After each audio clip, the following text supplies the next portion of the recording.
So we will turn it over to Janine to really talk us through how to work with our people, so with our staff and our team, and how they engage with our customers, regardless of industry. Because I think there's some really great tips Janine can offer on how to make people feel comfortable with the staff that you have. Thanks. I have to add to what Cassie said too, is if you don't do something, I think it's going to hurt you either way. Because I think if we I think some people, and I'll talk about this a little bit, are like handling this different, but everybody knows things have changed. So even if you can just show the slightest measure of showing that you are recognizing what's happening and not ignoring what's happening, I think that that's going to speak volumes. I would also say, so one of my retailers put together a playlist, and I loved this idea, and I literally laughed so hard. And she actually used this as a download to get customer emails, which I thought was great, and was her Spotify playlist. And it had all of these songs like Can't Touch This, or just like really funny things on it, old school songs that all had to do with like touching, holding hands. Like, it was hilarious. And if you played something like that, I'll stay in your retail store all day long. All right, so let's talk about people. So in addition to your space and your environment portraying the safety and security that it needs to feel comfortable for your customer, we also need to identify that every single person walking in your doors is different. And every single person is handling the stress and what's happening around very differently. You've got some people who are in gloves, masks, like full-on medical suits, angry that people don't wear a mask. And then you have some people not wearing a mask that are like, what are all these people doing? They're crazy, right? So we have to identify that every single person's level of safety and security and response to this COVID-19 pandemic is entirely different. And so what might make sense to you might not make sense to your customer. And regardless, pandemic aside, you should be identifying the customers, your customers, as individual people that they are, with unique abilities, traits, and different levels of comfortability. So I train on the lion, the rabbit, and the turtle, and that these three personalities are very different when they're shopping or in your business, right? When you think about these personalities, like the lion's very confident. They're kind of going to, they're on time. We're 10 minutes behind, right? The lion, their productivity and their time is really, really important to them. The rabbit is super chit-chatty. The rabbit is going to be the one who goes in for that hug right now that you're like, wait, can we do this? Is that 6 feet apart? They're the friendly, the chit-chatty, really excited. They're going to be like, oh my God, I'm out of the house. Praise the Lord. And then the turtle is going to be very timid. They're analytical. They're going to be analyzing everything. And like Karen had mentioned before, as it pertains to the virus, it's like, it doesn't matter if everything's clean. That one thing in the corner that's like dirty, they're going to remember that. And they're going to leave. And they're going to take them a long time to come back to your business. So we need to be thinking about the personalities and the psychology of the different people who are coming into our store. If you see someone that's like full on geared up, you know that cleanliness and health and safety is number one to this person. You know already that their fear is up. And so you have to take measures. Like, I know we have Nicole on here from Well Paired.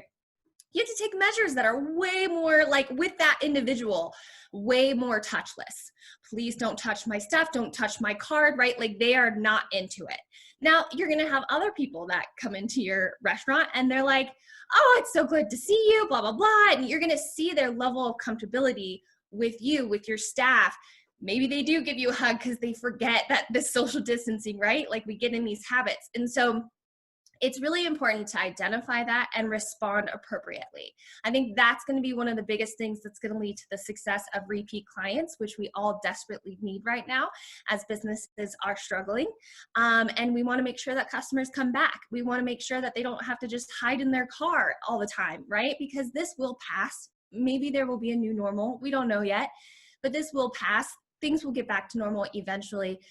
What that looks like might be a little bit different, but yeah, we need to identify that and know that everybody has a different expectation. In addition to that, I would say with your staff, they need to be highly informed and educated on what is happening and that everybody's different. And so if you aren't doing a 10-minute meeting, I call it the daily. If you aren't doing the daily, which is a 10-minute max meeting with your staff every single day, where you're setting the expectation and the tone, I think it's going to get really muddled. And that's where your staff can start to feel unsafe or unheard or uncomfortable.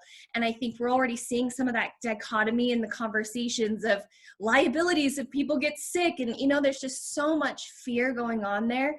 And so we want to make sure that your staff also gets that same level of care and recognition of what are they dealing with today? Are they feeling like a little bit better? Because we're all doing this. We're just riding a roller coaster. Some days we're like, woohoo, we got this, life is beautiful. And some days we're crying and we're like, what's happening?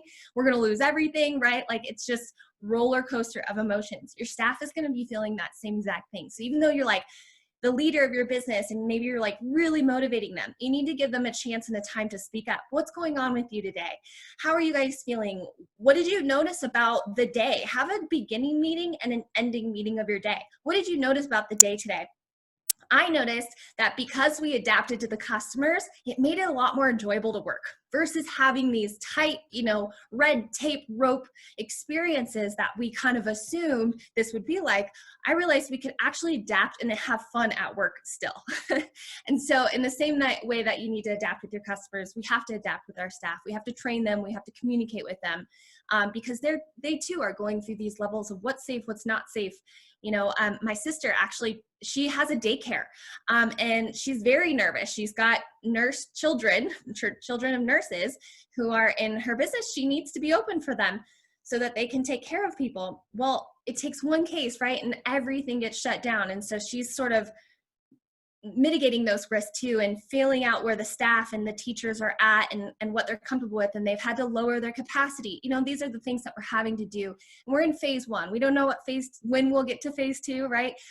It's gonna take some time. Give yourself and your staff and your customers grace through all of this. I think that that's important as well. And if you have any kind of conflict, just address it right then and there. We don't need to be passive aggressive or anything like that. Just address it. See what's making the customer uncomfortable. See what's making the staff member uncomfortable.